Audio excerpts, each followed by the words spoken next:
Hey guys, it's Tana and welcome back to another Kraftgali video on Wednesday. Just some crafting fun for the middle of your week. Here we have an art impression stamp set. It's called WHEELIE Dog, I believe. I've never used one of their stamp sets, definitely never used one of their interactive stamp sets. But this one was really fun and it was pretty easy to put together. Comes with everything you need. There's tiny brads, dies to cut out your images, and instructions, pretty detailed instructions. So here I'm just stamping him out with some Altenew crisp dye ink, I think, because we're going to color him with Copics. I'm sorry, you guys know the drill here. I talk to you and my eyes kind of drift off of the video. And then I forget what I used at that time. And it's not. It's actually Lawn Fawn permanent black ink. So we're going to stamp out those images. It was a new stamp set, so I had to stamp them out like 3 times each. And I'm not going to really show a lot of the coloring. I show enough to give you guys a list of the colors I used, so that if you want to copy those colors, you can. Other than that, excuse me, this card really isn't about the coloring. It's about putting this pretty fun card together. And let me just say, whenever I say wheelie, because that's what it is, WHEELIE, I sound like, or I feel like I'm talking like Riley when she says, "Really, Mom? Really? Wheelie, Mom?" So I get a kick out of it every time I say it. Here I discovered there was a dot there for where I'm going to poke my brad through to connect, so I wasn't quite sure because I hadn't gotten that far in the directions if it was going to make a difference on which part of the wheel it was. So I just poked it with my little pokey tool before I finished coloring it in with the black marker. That way the hole was already there and I didn't have to worry about it. So, as I said, I've never used one of their stamp sets before, but the directions were really clear. And I had a lot of fun with it. And I will say, unfortunately, guys, I really thought that this animal on the bike was a bear. But it's not. It's a dog. Don't know why I thought it was a bear, because if you look closely, you really can tell it's a dog. Chalk it up to late night crafting, I guess.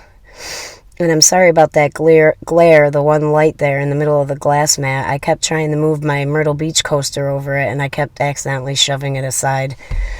And once again, I'm hiding in the car.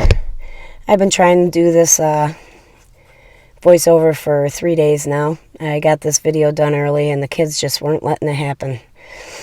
But I guess it makes kind of a good soundproof room for voiceovers, doesn't it? So here I decided I wanted more than just one balloon. So as I was doing the masking, I cut out some extra balloons and just used a stamping block to stamp the rest on. If it didn't stamp out perfect, I just went over it with my very skinny Sharpie. And here I'm just using some masking tape to make like the semblance of hills. The concentration of this card isn't just on the interactive part. It's also making a distress or ink blended background without any hand-drawn lines or anything else. I just wanted something vague in the background because the concentration and the focal point of this card should be on the image itself. So I'm just going to show you how I make a simple background with my ink blending with the Distress Oxides. So I put a little bit of squeezed lemonade there in the center right behind the dog to make a kind of sun and some rays from the sun, but I didn't get too complicated about it. Remember, this is going to be simple. And then I used some tumbled glass and salty ocean because the tumbled glass is good for winter skies and perfect summer skies, but the salty ocean was more of what I was going for. And then we're going to peel those off, and you can see the kind of formation of the hills in the background. And now, instead of trying to figure out how to turn my masks so I could cover that up, because I had my hills overlapping, I just used one of the really skinny oval brushes, the blending brushes, and just kept going in with my mowed lawn. Now, you'll notice that it's light in some areas, darker in others. I left it like that to give it some dimension because it's grass and because we weren't getting too complicated with it. So I wanted to just leave the splotchiness, and I thought it turned out pretty good. Here I noticed that I had 2 little spots in my mask that were going to turn out stark white and should be green behind him. So I had to take it off, cut it with an X-Acto blade, and pop it back on there before I continued. Still sick, you guys. It's hanging on there.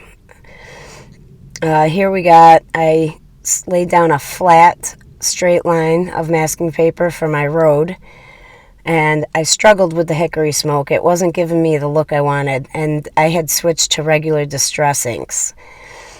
So instead I went in with the black soot, and that was the look I was going for. I love the way it turned out. It really does look like a road, like a brand new tarred road. So now we're going to peel all these masks off and see the big reveal. It's always fun peeling off masks, just to see what your final picture looks like beneath. And there it is. And now we just have to color in our extra balloons.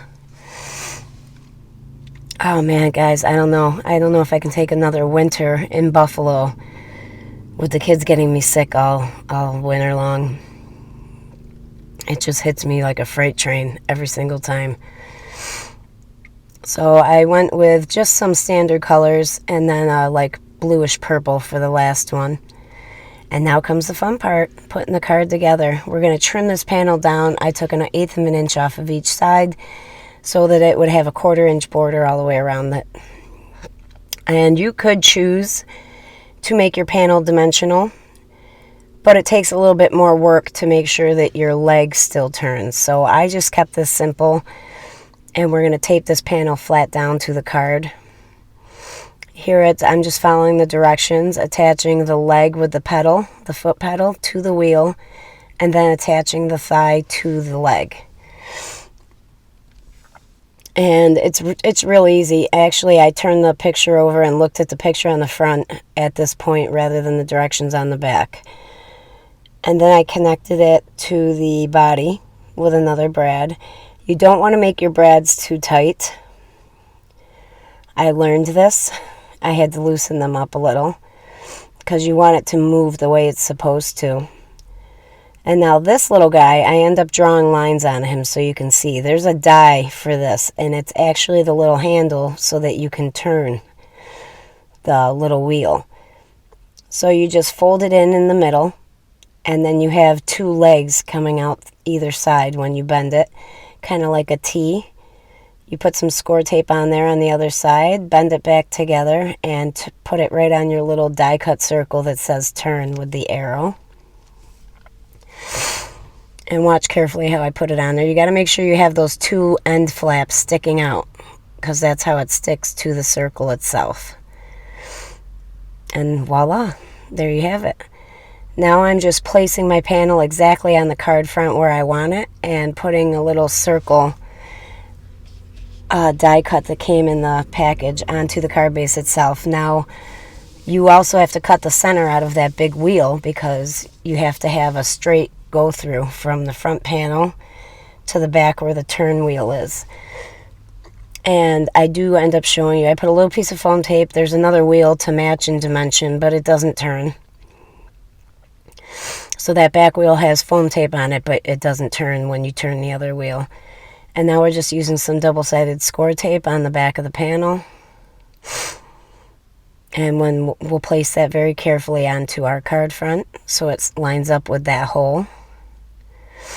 And it was really hard to do this way with the card already folded, so I unfolded the card and had an easier time lining it up that way. Oh, excuse me.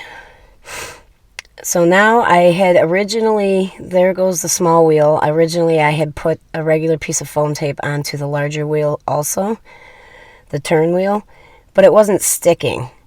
And I was also having a problem with it turning, so I decided to glue that piece of foam square down onto the turn wheel, and I'm waiting for it to dry.